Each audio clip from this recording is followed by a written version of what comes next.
Claro, la red donde todo es posible. ESAN, camino a los 50 años. Ahorre y gane con Scotiabank.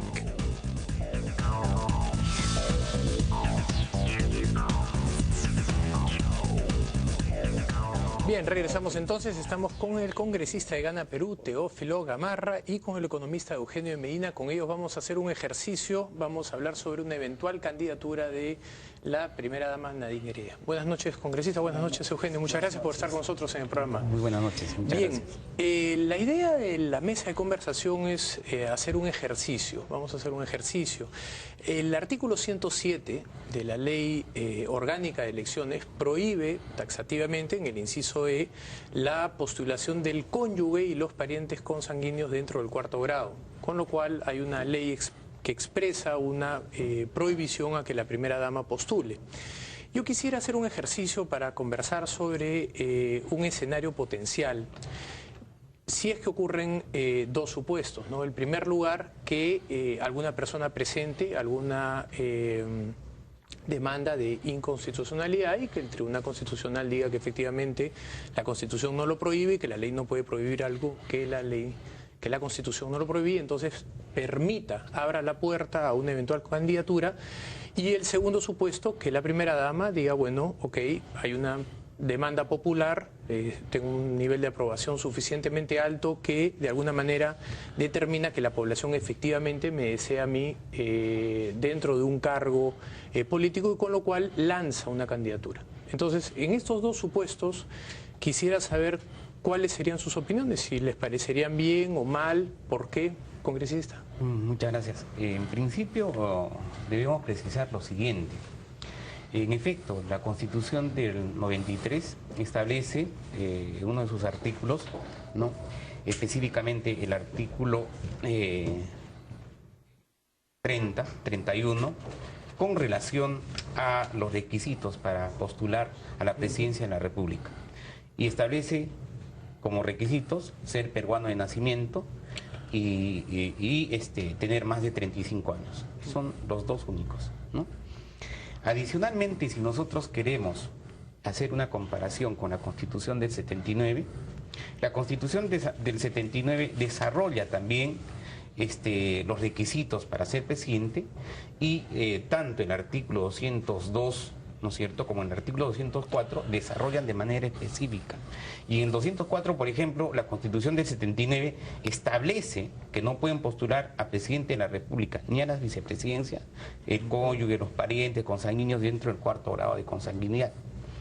Eso quiere decir, si la ratio leyes de la Constitución del 93 hubiese querido limitar la postulación de la cónyuge, fácil hubiese sido consignar en un artículo adicional o de repente en un supuesto adicional en el mismo artículo, ¿no es cierto?, prohibir la postulación de la cónyuge.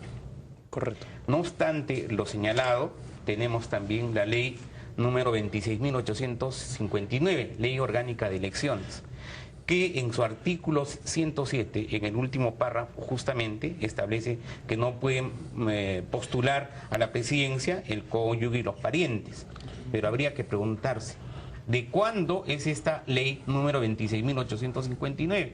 Esta ley es del miércoles 1 de octubre del 97. Es decir, esta ley se da justamente para cerrar el paso, ¿no es cierto?, a la esposa del entonces presidente de la República, Alberto Fujimori. Esta ley fue con nombre propio.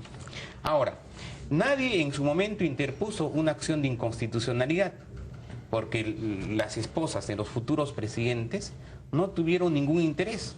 Estamos hablando, por ejemplo, del expresidente Alejandro Toledo, cuya esposa era extranjera y no cumplía con el requisito, o del expresidente Alan García, cuya esposa era argentina y no cumplía con el requisito. Entonces, definitivamente no había el interés, ¿no es cierto?, o en todo caso no había la aprobación o no había el trabajo, ¿no?, que actualmente la primera dama desarrolla. Al margen de que en este momento, para la bancada nacionalista, no existe o no está en agenda el tema, ¿no es cierto?, de una posterior candidatura de la primera dama. Es decir, eso todavía no lo hemos discutido. En el debate y en nuestra prioridad está resolver los problemas más grandes del país y mantener el crecimiento económico. La idea es hacer un ejercicio tomando como supuesto que alguien, cualquier persona mañana presente una acción de inconstitucionalidad y que esa acción es cedida a favor por el tribunal y que en un segundo tiempo la señora Nadine Heredia opta por postular. Mi pregunta es, en ese escenario, ¿usted le parecería bien o le parecería mal? Bueno, yo creo que la Constitución actual no establece ninguna discriminación. Y en ese contexto, el concebir de que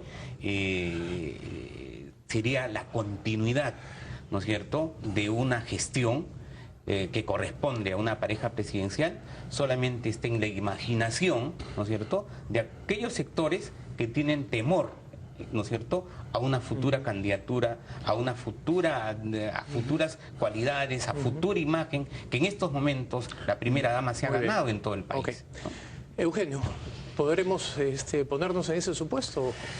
Sí, de hecho creo que es un supuesto bastante fuerte, ¿no? Bueno, el día de hoy hay por lo menos 5 o 6 editoriales y notas al respecto, ¿no? Sí, no, y no solamente eso, creo que la reunión que han tenido los presidentes García y Toledo, que francamente pensar en que se pueden reunir siquiera a tomar un vaso con agua resulta casi un cuento de hadas, donde se han reunido por este tema es porque realmente les preocupa, ¿no? Y no creo que les preocupe solamente de cara al tema electoral, creo que hay un asunto, un trasfondo que creo que es lo que tú quieres justamente analizar.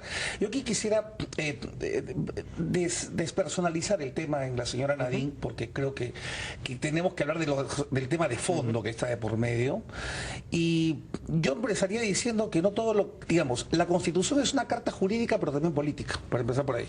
Entonces la Constitución tiene un espíritu, el espíritu de las leyes, ¿no es cierto? Lo que de alguna manera Montesquieu recogía. La ley tiene un espíritu, tiene un sentido, ¿no? Las constituciones lógicamente no se pueden armar todos los recovecos de las situaciones de todos los días, porque indudablemente tendríamos en ese caso pues 10 tomos de constitución. Las cartas, imagínate tú lo que es la Carta de Derechos o la Constitución norteamericana, que son prácticamente una página, ¿no? Y con eso se manejan todo el orden jurídico.